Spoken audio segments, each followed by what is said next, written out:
नमस्कार, मैं सिद्धार्थ आप सभी का उत्कर्ष इंग्लिश क्लासेस के यूट्यूब चैनल पर स्वागत करता हूं।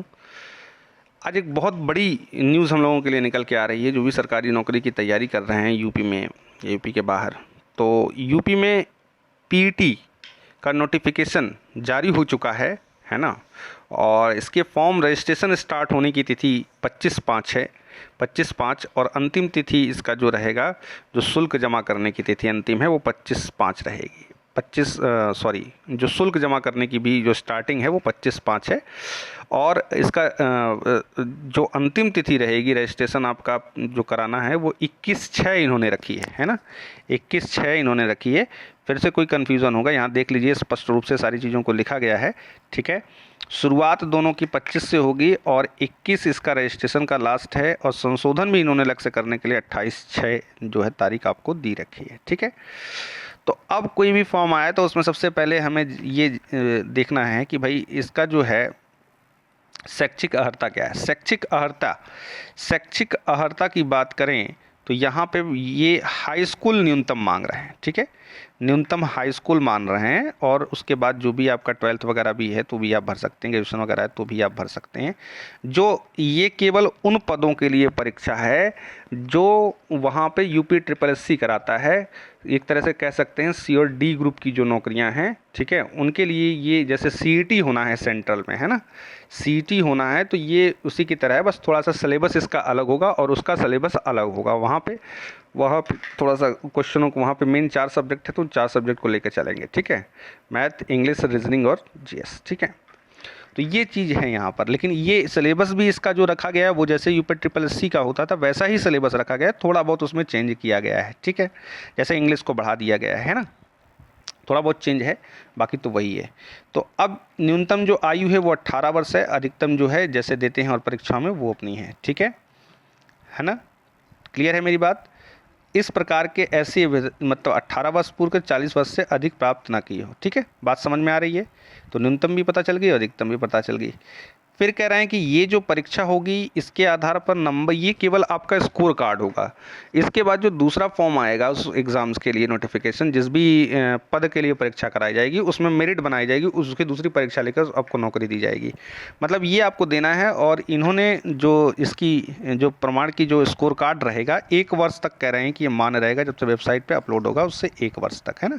हालांकि सीईटी का शायद 3 वर्ष है ना, पूर्ण रूप से जानकारी उसकी नहीं है, 2 से 3 वर्ष है, लेकिन है ना वो तो 6 महीने में एक बार होगा, वैसे इसका भी है।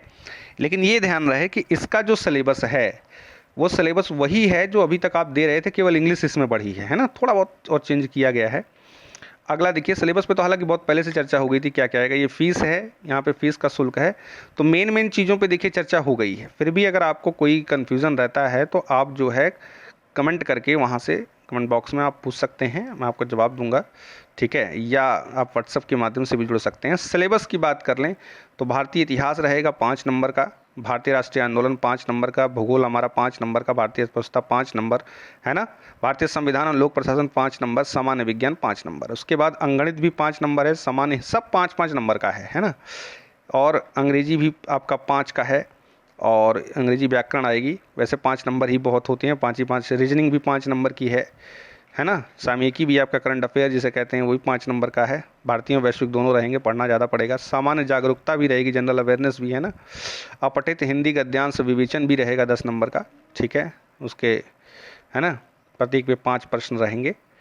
तो ये इसका जो है ग्राफ का विश्लेषण भी, व्याख्या विश्लेषण भी पूछेगा, तालिका के व्याख्या विश्लेषण भी पूछेगा। और इसका जो रहेगा राष्ट्रीय शैक्षणिक विषय संबंधी प्रश्नों कठिनाई का स्तर, डिफिकल्टी लेवल जो है वो राष्ट्रीय शैक्षिक एनसीईआरटी का, है ना, बात समझ में आ रही। परीक्षा का प्रकार वस्तुनिष्ठ होगा, है ना, प्रत्येक गलत उत्तर पर 1/4 मतलब 1/4 अंक की कटौती की जाएगी, ठीक है।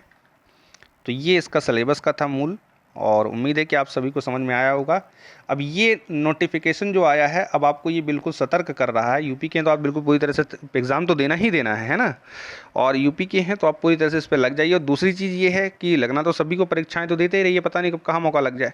लेकिन अभी ये सिग्नल मिल चुका है कि आगे सीईटी भी बहुत जल्दी आने वाला है, सेंट्रल वाला, जिसके आधार पर अब हर परीक्षा के पहले वो परीक्षा होगी। लेकिन इसका सिलेबस इस प्रकार से नहीं रहेगा, लेकिन उसका सिलेबस अब थोड़ा सा अलग रहता है। वहाँ मैथ्स रहेगी, इंग्लिश रहेगी, रीजनिंग जीएस स्पष्ट रूप से 25-25 क्वेश्चन शायद रखे जाने हैं ना, ये प्रस्ताव है एग्ज़ाम का उसका जो होता है, क्योंकि एसएससी वगैरह की जैसे परीक्षाएं होती हैं, बैंक वगैरह की जो होती हैं उस प्रकार से रहेगा। ठीक है, हो सकता है हिंदी वगैरह थोड़ी बहुत बढ़ जाए, लेकिन अभी ये सामने आपकी है, बहुत बड़ी परीक्षा है, तैयारी करिए, है ना, और स्कोर कार्ड अपना अच्छे से अच्छा बनाइए।